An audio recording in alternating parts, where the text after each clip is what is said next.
I have been exactly where you are right now. We don't carry out our passions because, well, we're scared. We worry too much about other people's opinions. We have a fear of other people's opinions.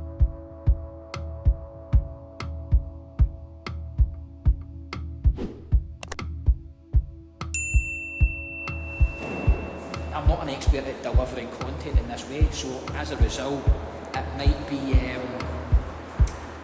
it might need 2 or 3 takes. So as a result, it might take 2 or 3 takes, and you don't often get the luxury of 2 or 3 takes because we're off camera. Rolling. This is 2.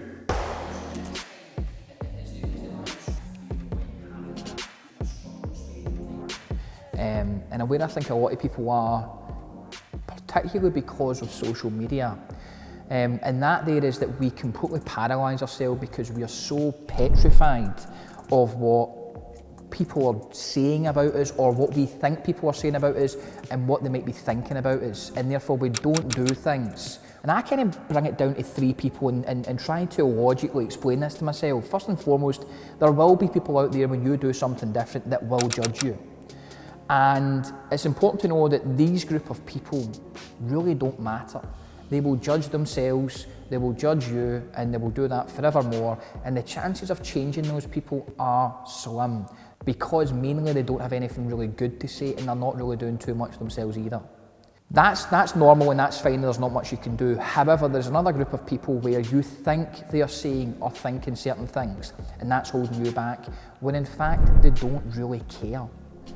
Most of the time, when you're out there thinking, don't record this video or don't do that, singing, or don't go on social media and put yourself out there, don't tell people your passion, whether that's in poetry, sales, running a business, or anything else, people are not doing things because they think there's a group of people out there that are judging them, when in fact there's not.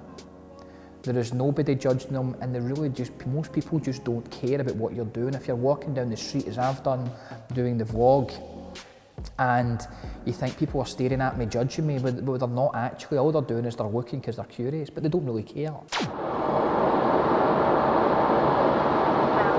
Hi, Hannah.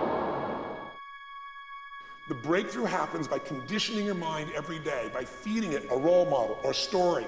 It's putting yourself in a peak state where you follow through by getting physically strong. It's creating a little ritual of doing a little bit each day, and then you get momentum. But the most important thing of all is what we started out with. Why? It doesn't have to be you're against the wall, but it has to be something you're hungry for.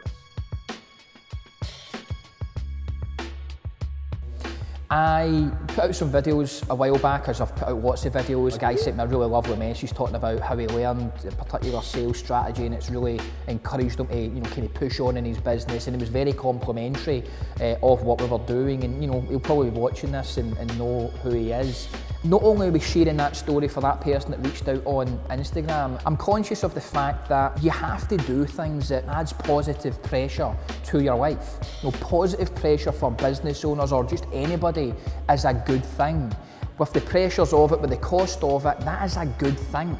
Adding pressure to yourself in that way is a real good thing.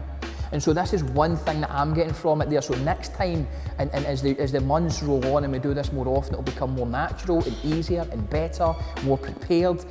It's a positive pressure on me that I'm going to learn from.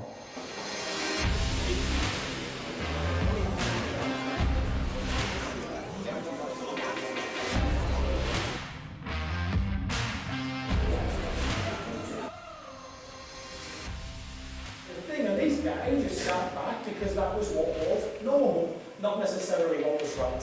And so I'd like to, and I hope you don't mean every time I say this respectfully, I really mean it, I really do mean it, but I think some of us need to look, me included, where are we doing that version of sitting back, because that's what's normal.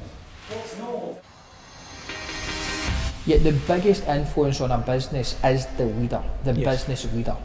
Tell me, what are some of the other kind of limiting beliefs? I mean, we spoke earlier on about the fear of other people's opinions stopping people from doing certain things. Yeah. What other things do you think that business owners suffer from or hold them back, you know, from speaking to hundreds of businesses that you're doing on a yearly basis? Even the point in like limited beliefs, there's many business people put different things, and you know, the point of the size of the company, where they're going to do business, how they're going to do business, who do they want to speak with, what sort of companies they only maybe go over one target market when they maybe have 4 or 5 to go with. So you said they're being very narrow in what they want to do? There was one business that I was working with quite recently, and they only want to do business with people within 10 miles of their office. And I'm thinking, really, that could run out quite quickly. Yeah. You know, and when I asked him why only 10 miles, he was like, well, it's easy for me to get, and it was all about being easy. Yeah. And I'm thinking, but it's not going to get easy. I mean, it might have easy just now, but there was no future plan, there was no path. Again, I think it's because in their minds they think, I don't think I can achieve that, I don't think I can do that, and they don't want to fail. Yeah. And guess what? Failure happens if you're not striving and trying to get to that path. You're going to have failures along the way, but if you learn from them, you can grow from them. So limited beliefs come in all different levels, through the personality themselves. Maybe they don't want to go and speak to people. Language that business owners use, I don't think people actually, they're certainly not conscious of it sometimes, but the language that a lot, forget business owners, but people use is a big problem. Not only the language you use when you speak to people, but the self-talk within your head and how it can quite subtly put you off doing and challenging yourself and growing and getting better, making more money, building relationships and so on and so on. It's a big problem, and it's actually quite an easy one to resolve. You know, with just some positive, good habits put in place, you can all of a sudden start to change your mindset, and like I say, it's something that I dare say one time the Glasgow Masterclass will probably cover that. Oh yeah.